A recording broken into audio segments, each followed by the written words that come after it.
Drop. So today I'm going to make the last two tiles so far for our Bruno workshop, and I'm using B-Mix 10 with grog. These are going to be fired in the gas kiln, and Dan Melman made wonderful molds for me to work with. It's the first time I've ever worked with plaster molds. So I am going to cut about a 5-pound piece for each tile off of a block of clay, and I'm going to just keep it on the side. I'm going to make 2 tiles only today, so I'm going to cover that up. And then the way I have a wooden paddle and a rubber mallet, a little plastic ruler, and I'm going to put the clay right here. I'm just going to pound it. It came straight off the pug, just like this. I'm going to pound it down until I can start stretching it. I was going to use the slab roller for them, but I felt like the slab roller would make them too dense. So I'm just going to start this and then keep an eye on it so that it is smooth on the surface that it is going to go into the mold. So here's the mold. Here is the clay, and I just place it right in the mold and then key in the edges so that the edges form nice angles. And then because the plaster molds I don't want to damage the plaster molds, so I put it on a pressure mat for walking and standing on, just a regular pressure mat, and then I put canvas over top. I need the canvas over top so that the mallet won't stick to it. And then I just beat the slab into the mold with the mallet, lift this canvas, just continue to beat it into the mold, lift the canvas, and then use the paddle.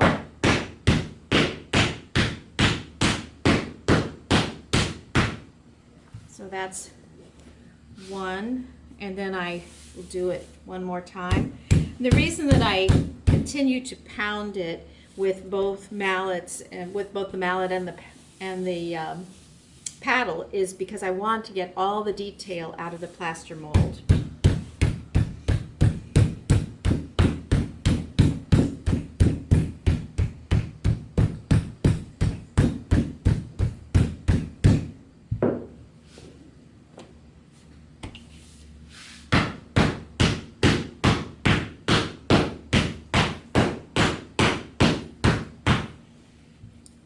Then I take this off, lift one edge, take my wire tool, cut this off. All the clay that I am cutting away will be wedged up and used again. So this clay is not wasted. Then I take the plastic ruler and just draw it straight across. I don't keep the little bit that the ruler pulls off, because there's a chance that I might have a little pieces of plaster in it.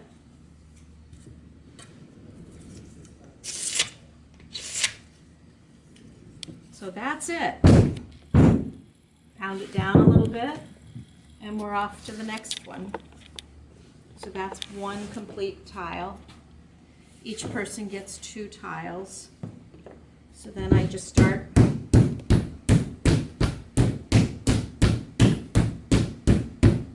with the next one.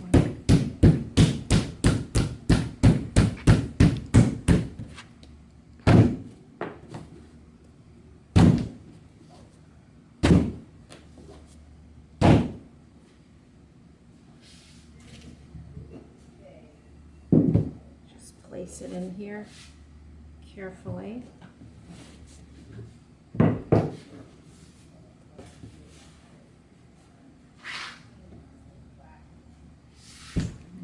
Key it in. I have 4 molds that Dan made for us, so I can only make 4 at a time, and it takes about 1/2 hour for them to set up, so I can remove them from the mold. And each person gets 2 tiles. Well, I'm making 2 for each person, so that means making 130 tiles took me a week. But it was a joy. It's a joy.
My loving, sweet husband is making faces at me as I work diligently. And that's it. Now they're going to set up for a ½ hour. Okay, so now they have set up, the 2 molds have set up for a ½ hour, and I can look here and see that there are lines where it's starting to pull away from the mold. So I take these little drywall with duct tape around the corners. I take that, put it over top, flip this, and it should come right out. And there we have a Bruno tile.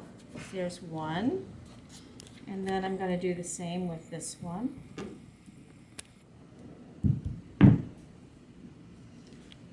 And there it is. There's a second one.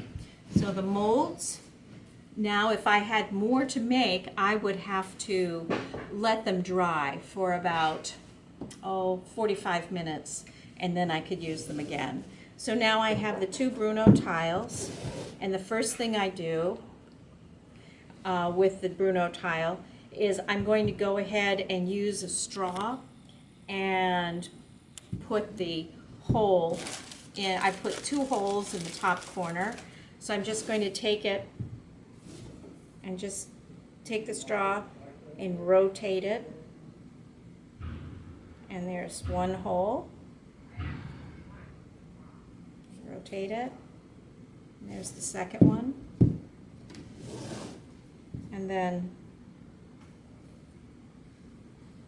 I found that this straw is just the easiest way to put the holes in these tiles. It makes a nice, clean, even cut all the way through, and you can set the straw aside for about a day or 2, and these will shake right out, and you can reuse the straw. So now the next thing is to go ahead and carve the name of the person that the tile is for. And this one is for Teresa. So I'm just going to, she's got a lot of letters, but I'm going to go ahead and start the carving. So I'm going to go ahead and do the carving of the name. And I'm going to do this one. There's a lot of letters in it. So I'm going to just carve each letter, kind of shorten it a little bit so that the letters look maybe a little squashed together, but the person whose name appears will be able to understand this is their tile.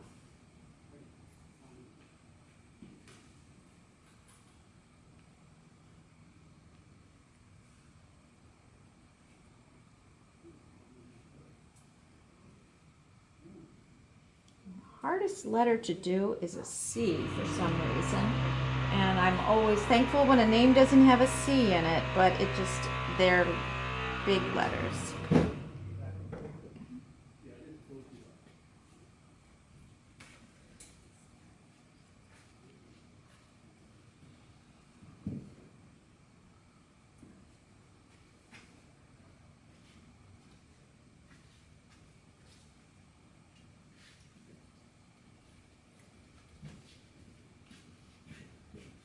Did you film that one? Mm-hmm. Oh, come on.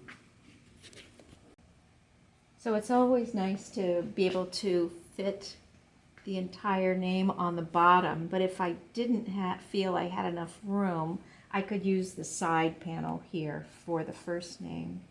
But even with Teresa's rather long name, I can get it all on here.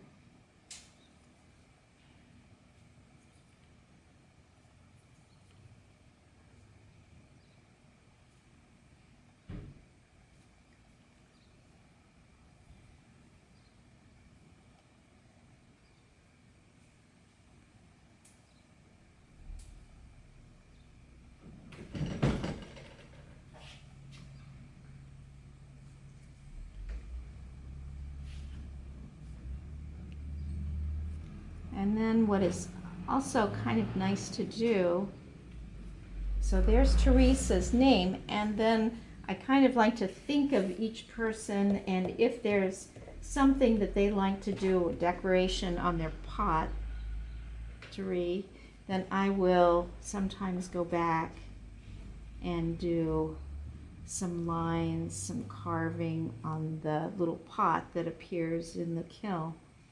And then when I clean it up, then there'll be like some little lines here that is like a decoration on the pot. So that's the first one. Each person gets 2, but if you notice, I didn't cross the H at the beginning, because if I cross it right away, it seems to drag it, and the A.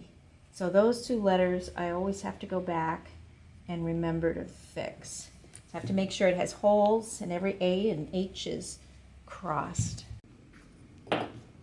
So this is going to be Teresa's tile. Just clean it up a little bit. I'll go over it and clean up tomorrow after it has dried a little bit and is more leather hard. I'll go up and I will go ahead and clean up all the letters so that it ends up being nice and clean. Okay. This is the mold that Dan Melman made for us and donated to Bruno Gala for the kiln starter. And so he did all of the, I gave him a rough sketch, and he went through and made the plaster mold. He made 4 of them for us, and they make incredible tiles. They're so easy to use. So this is what it looks like. It's lettered backwards so that I can invert it. And then